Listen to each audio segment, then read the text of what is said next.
Today is Thursday, April 25th in 2019, and in the past 7 days, Philadelphia went 8-8, with the Phillies going 2-5, the Fusion going 1-1, the Union winning their one game, the Wings winning their one game, and the Sixers winning all 3 of their games this week. So much to talk about as always, all this and more on this episode of The Orange Line.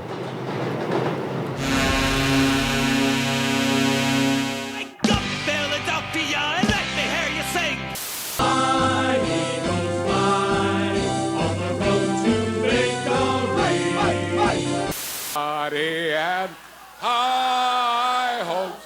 He had high hopes. Clap your hands, everybody, for Philadelphia 76ers. Hello, ladies and gentlemen, and welcome back to another episode of The Orange Line, Philadelphia's first and only 8 for 8 sports podcast. And I'm very excited today because for once I finally have a caller, someone just to be able to, talk about some of their thoughts for, one of the Philadelphia teams. And today I have Tegan on. Tegan is a very, very, very big and opinionated Eagles. I can say opinionated, right? Yeah, that's fair. Yeah, he's a very opinionated Eagles fan, and I know that the draft is today, the day of recording, and I just want to know, what were some of your picks, that you think the Eagles should go for going into this draft? I identify the Eagles' biggest areas of need to be, they absolutely need better guards. They lost Brandon Brooks to an Achilles tear, so he probably won't be ready to start the season, so they absolutely needed to get a guard. They also need to address secondary, cornerback more so than safety, but definitely both. At 25, it's going to be really hard for them to do anything. Not an overly good offensive line class. A lot of wide receivers in this class. Right. I saw something today that people are saying that they think the Eagles should trade up and possibly get a better pick. What are your thoughts on that? It depends on what the price is and how far they want to move. Right. They do have the 2 second-round picks this year. They don't have a third. If the price is right, then yeah. But it depends on who they're moving up for. If they're moving up, I want to see them get a top prospect, like a Devin White. Right. At LSU, middle linebacker extraordinary. This guy has Hall of Fame potential.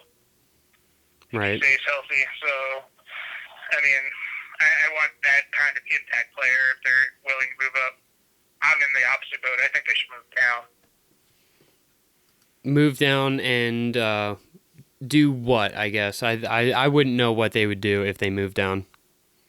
So, if they trade down, there's a couple of wide receiver prospects that I don't think are going to get picked in the first round. My favorite player in the draft is N'Keal Harry out of Arizona State. He's got speed, he's got route running, he's got decent size. His game really reminds me of Lowe's. I'm really excited about him. What I'm worried they're going to do is they're going to trade up for DK Metcalf from Ole Miss. He's a workout warrior, and he put up great numbers at the combine, but if you watch his game tape, takes corners like a tractor trailer. He just does not have that little extra edge that separates good wide receivers from great wide receivers. Right. Okay. Well, I can at least say that I'm excited for the season, regardless of where these picks land. And I know a lot of people are making their projections and anything. So, just real quick, what would you say first 3 games for the Eagles? First 3 games for the Eagles? Yeah.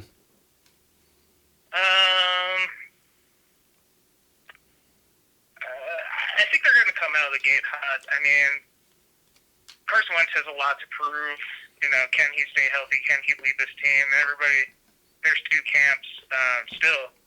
There's the camp that says he was going to be MVP before he tore his ACL against the Rams, and then there's the camp that says Nick Foles led us to the Super Bowl. Right. So he needs to really come out and prove that he's the franchise. Yeah, I agree with that. I feel like some of what like Donovan McNabb said about him is fairly justified, and a lot of the backlash that he got for it is, I mean, a little over the top. Yeah, I mean, it's definitely justified. I never think Donovan McNabb's ever the right person to say anything, mostly because Donovan McNabb has a lot of faults that people were willing to overlook because he was such a successful quarterback. Right. But what people forget is he had like a top 5 defense in the league and maybe a top 5 coaching staff ever behind him to help him along, and he threw an awful lot of passes to his feet. But, I mean, you get that privilege when you are statistically the greatest quarterback in franchise history, and Right. people that come after you. So, Yeah, I feel that. Well, I'm interested to see what picks the Eagles do make in this draft and what they can all get accomplished, going into this season. Is there anything else that you'd want to talk about? Any other sports on your mind? so I love my Sixers, and I love this whole rebrand where they're going back to their classic look and whatnot. Right. But they need to do something about Franklin the dog. He's a terrible mascot. Right. They once had a great mascot. Who was Big Shot.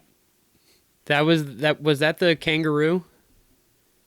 I'm not 100% sure what Big Shot actually was. Kind of looks like maybe a gorilla or an orangutan or something. Oh, okay. But he's purple and he's got orange hair and he's a lot of fun, and I think he's fitting great with the Fanatic and Gritty. And Gritty. It could be a triumphant. You sounded not too thrilled about Gritty. Forgive me. I mean, the Fanatic is arguably the greatest mascot in the history of sports. I don't think arguably. I think he is. I think that's without a question. Like, and Gritty's new and a lot of fun, and I'm really excited to see where his career goes. But yeah, I think Big Shot also. Well, There's no competition. I guess we got to start writing letters to the 76ers. Sixers, if you're out there listening to this, bring back Big Shot. All right. Well, thanks for calling. Thanks for taking the time to talk to me today. Yeah, absolutely. I really appreciate it. And definitely, if you would like to continue to talk, that'd be great. And if you would like to call in again, I would always welcome you. Right on. All right, all right. Anytime. Thank you so much. I'm gonna hang up now, but I really appreciate it. I'll text you how this goes. All right, sounds good. Thank you. Tegan's a great guy. He does have some of those opinions that maybe everyone doesn't necessarily agree with, but for the most part, he knows what he's talking about. He has a lot of opinions. He knows a lot about the draft. I have no idea about people coming into this. I'll be honest about that. I'll be honest. I'm flawed. I'm a human. I make these mistakes. But I'm glad he was able to shed some light on potentially what the Eagles could do this year. I'm very excited to see what they can do, just like I am with all of the other teams. Just like the Philadelphia Soul. Who does not love the Soul? I absolutely do. That's why I got tickets to them, so I can see them every single week, starting this week.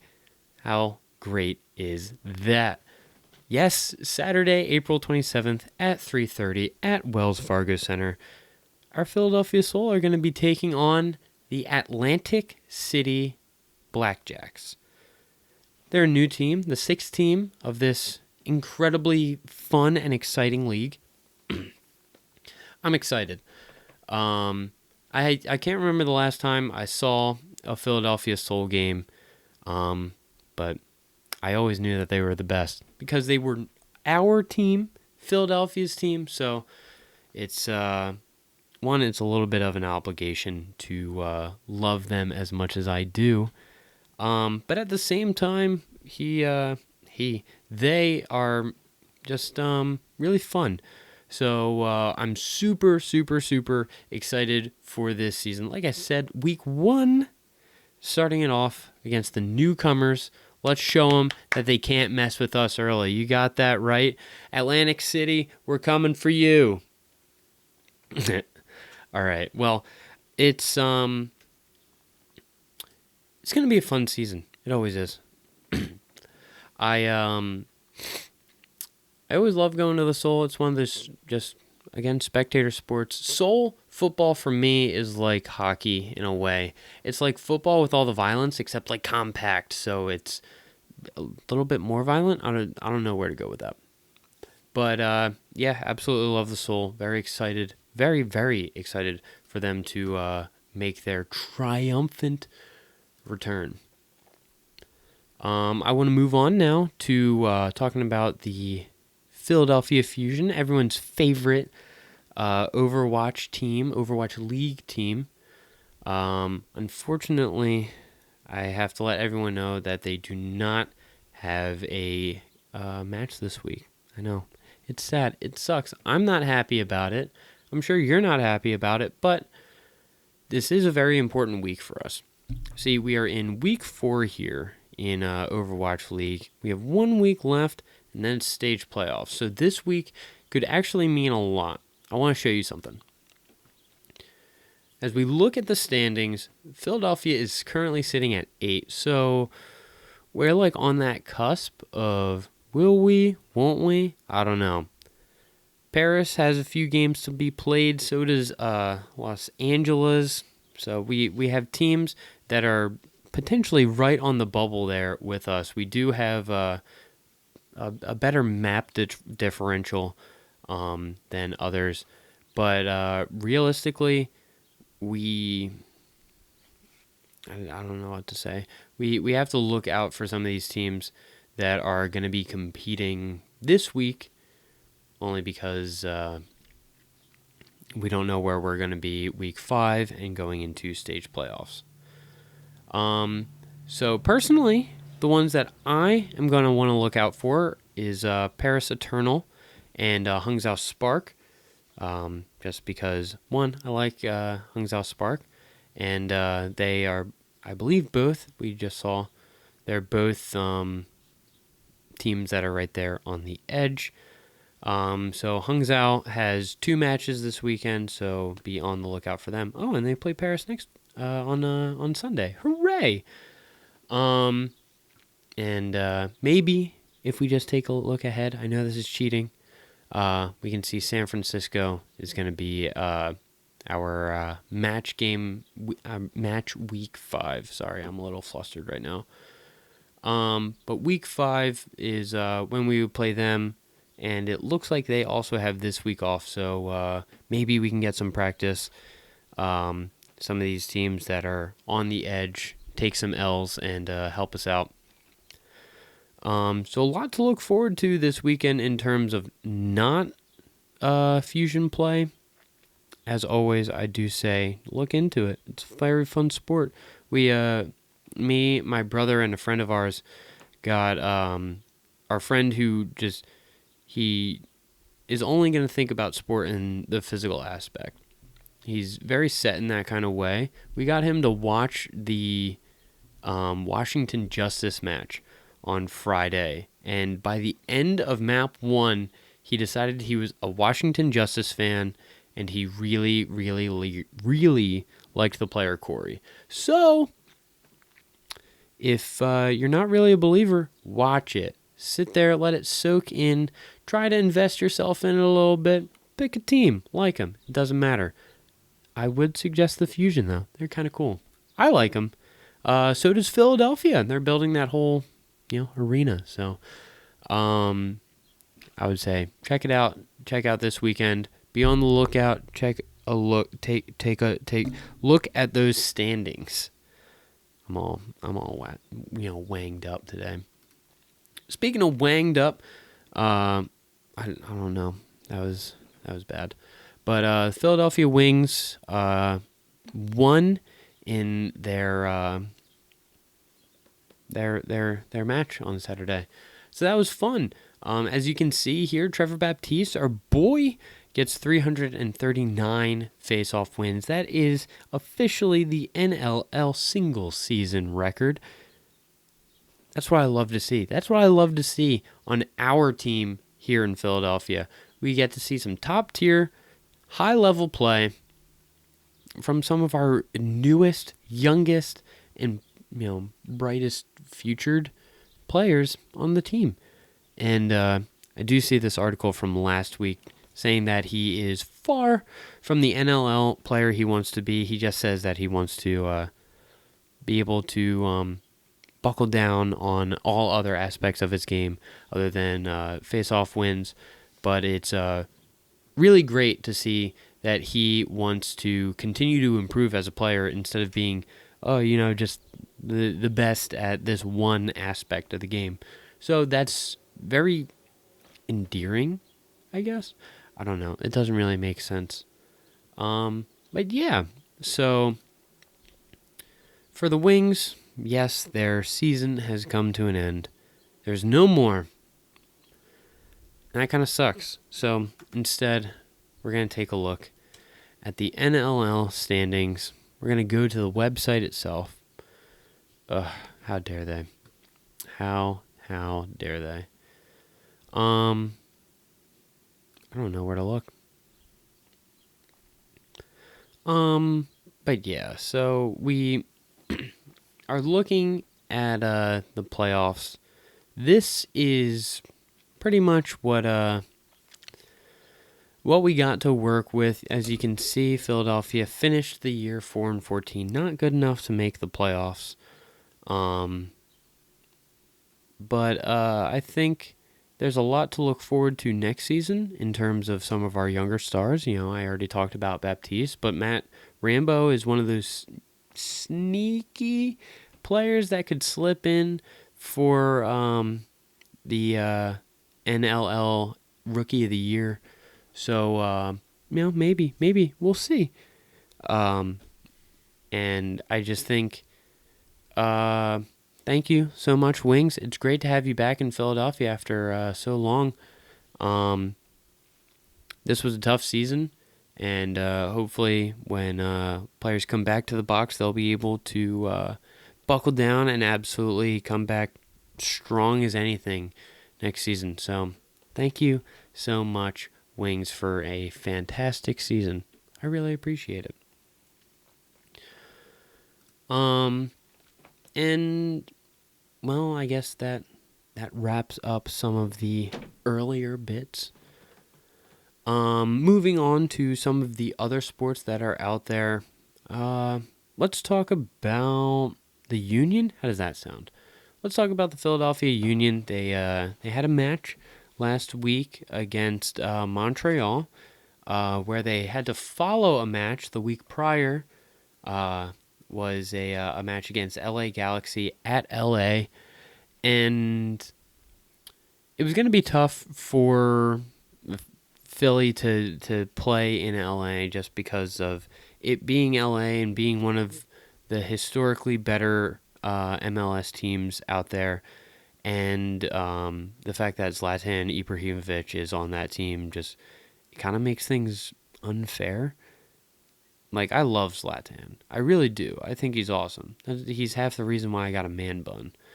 The only thing I hate about him is that he's not on our team, because when you got to play against him, he's going to score 2 goals on you and, make your team take an L. But we were able to come back strong, picking up a 3-0 victory over Montreal Impact, which is absolutely what we love to see. We love to see wins here on the Orange Line. And that's what they were given. That's what they gave to us. We were given. I don't know. It's great to see the 3-0 win, though. Moving forward, we do have Vancouver, so playing the Canadian teams. I don't know. I was trying to think of something cool.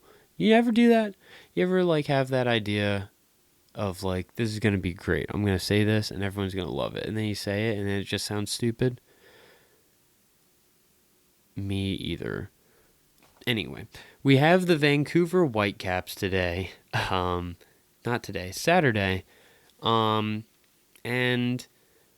I, for one, am looking forward to that as always. I always love watching the Union. Soccer is one of my favorite sports. It was one of the sports that I grew up playing for most of my life. I mean, I'm clicking all over the place, but so I've always felt a pretty good connection with soccer, and the Philadelphia Union is just great. I get to have that European sports feel in my hometown. Hooray!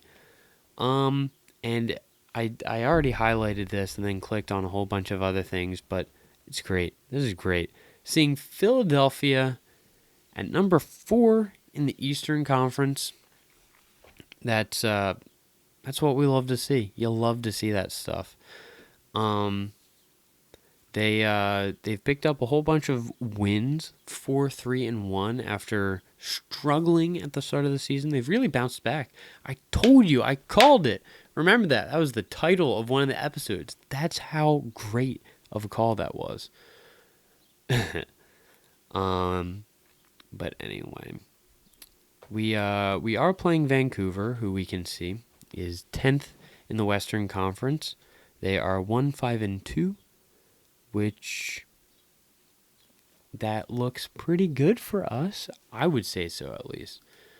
Just because, well, one, I love beating up on losers. That sounds mean. No, I like when my teams win, and that I'm glad the Union are able to do such.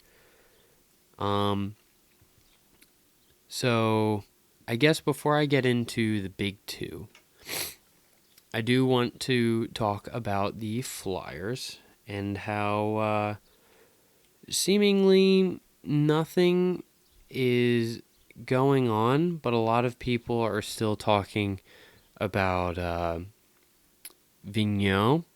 I think that's what people have been telling me his name is. I mean, I just looked at it and I saw Vigneault. And, well, either way, if it's Vigneault or Vigneault, people are still talking about their opinions. They just, they keep on saying, this guy's not worth it. Oh, I like the way he said this. And personally, one of the things that I really liked that he said is he does not care how many years someone has in the NHL or how long they've been in the NHL or how many years of experience or anything like that. That if someone is going to be willing to come out and play for the team, then they're going to play for the team. And if they're not, then they're not going to play. And that's great for me to hear because our last tenured head coach kind of was just like, yeah, I'm going to play a whole bunch of veterans and all these young kids that we have, I don't really care. So you can take that and you can kind of like shove it. I don't know. As you can tell, I'm not a Hacksaw fan. I feel like he got a lot of hate, but realistically, he deserved some of it, most of it, a lot of it. But yeah, that's the way the cookie crumbles sometimes. So, Hacksaw, if you're out there, don't do that to another team or fan base, because that was another big problem. Anyway, I think I don't know. I'm excited for this guy. I'll say that. I know a guy I work with, he's said that he doesn't want to give any opinions on what he thinks the Flyers are doing right now because they're always doing things and I either like it or I dislike it. And that was like the most wish-washy answer I could have possibly heard. But I will hard confirm I'm excited for Vigneault. I'm just gonna call him Vigneault because I'm an asshole like that. But yeah, I'm excited for Vigneault. I think he's gonna do a decent job. I'll say a decent job. And the fact that he's gonna be open and willing to play the younger kids is endearing to me. I don't know. Either way, I'm excited for him. So like I already said, I was going to get that out of the way so I can talk about two of the biggest sports right now. And it's going to be a coin flip. Which one is it going to be? Is it going to be the Phillies? Is it going to be the Sixers? It's going to be the Phillies. Philadelphia Phillies are playing like absolute doo-doo recently. And I mean that in a nice way, except I kind of don't. They had that 4-game series against the Rockies and the 3-game series against the Mets. And in those 7 games, they were only able to win twice. So, maybe not the best road trip for Philadelphia. Maybe not the best road trip. But I think there's always the chance that this team can turn around. If our pitchers just all of a sudden start lighting up and they are throwing pitches, that wasn't helpful. When the pitchers really start getting in gear and they're able to have better command on their pitch and be able to kind of reign over the batter's box a little bit more, I think this team is going to be more secure. The problem is, I don't want to say it's that our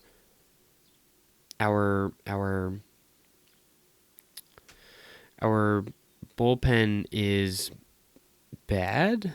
I just want to say that it seems like we have to rely on them a lot. They could just be tired, you know? I don't know. I think this team needs to be a bit more coordinated, which is something I've said before, that the bats and the pitchers need to, line up a little bit. They need to kind of get together, synchronize, and be on the same page. Because there are some nights when, the batters are just not doing what they should. And there are some nights when the pitchers just, don't really help them out. And it's kind of a struggle to watch as a fan, if I'm going to be honest. But I'm still going to remain strong in my belief that this team is incredibly gifted and that this team can do a whole lot come October. It's just, we have to fine-tune these things early so that way we don't have to do it later. Maybe that's just me. Maybe that's just my thoughts. I don't know. We can see here, at least for the rest of April, we do have games, 4-game series against the Marlins. And then I assume that's going to be a 3-game series against the Tigers. No, just a 2-game series. So we are going to have 6 games of baseball. Very, very exciting. All at home, too, so that's good. I do like that we're going to be able to play the Marlins back where we feel the most comfortable. And then get a chance to see Miguel and the Tigers. So hooray! But that's baseball out of the way. And I guess I'll leave the most, I don't want to say most important. We'll say the most implicationary? I don't know. There's a lot of stuff that's happening right now in basketball. If you weren't aware, the NBA playoffs are going on. Hooray! The first round was pretty successful for the Philadelphia boys. Losing game one, that's not successful, but then sweeping the rest of the series. My friend he said it was like game one was like poking a sleeping bear. It kind of just woke these guys up and made them play very, very hard and be able to pull off some great stuff. Tuesday, they were absolutely insane. I for a second, I had the thought of maybe they'll shut this team out. How incredible would that be? Has that ever happened?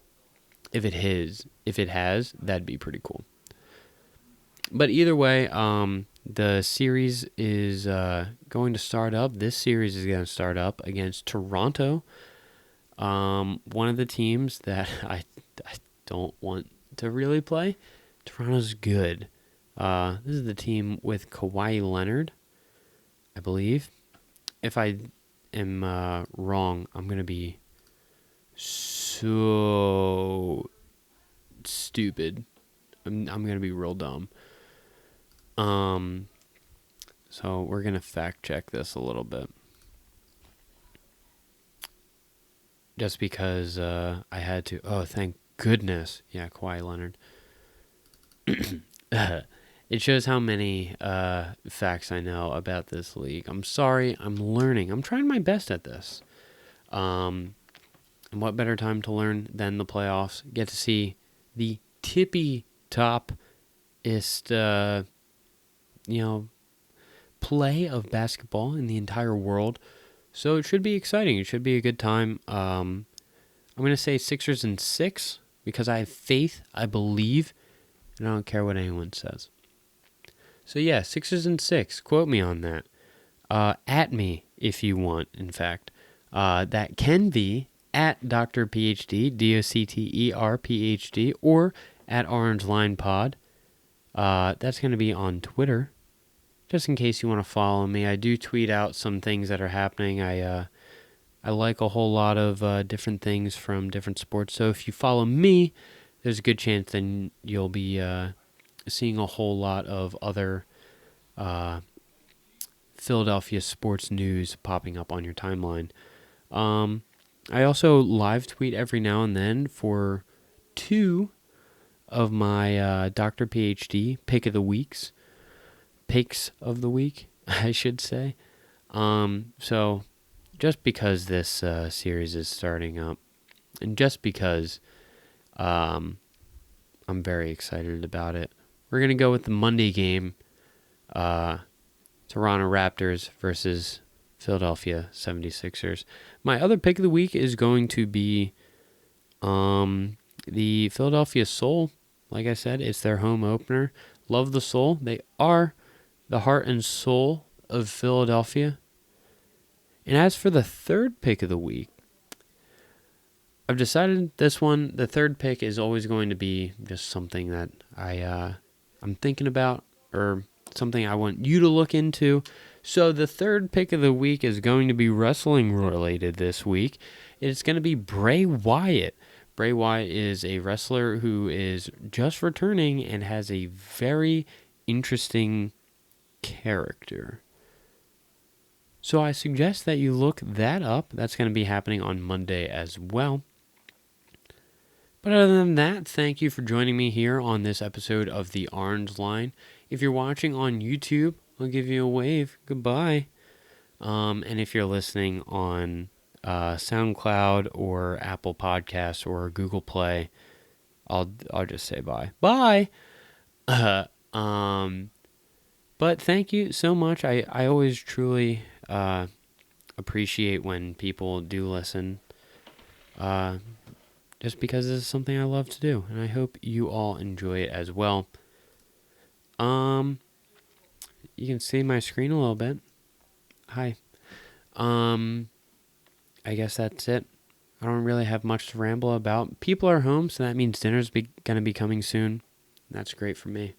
I hope everything's going well for you, and I will see you next time.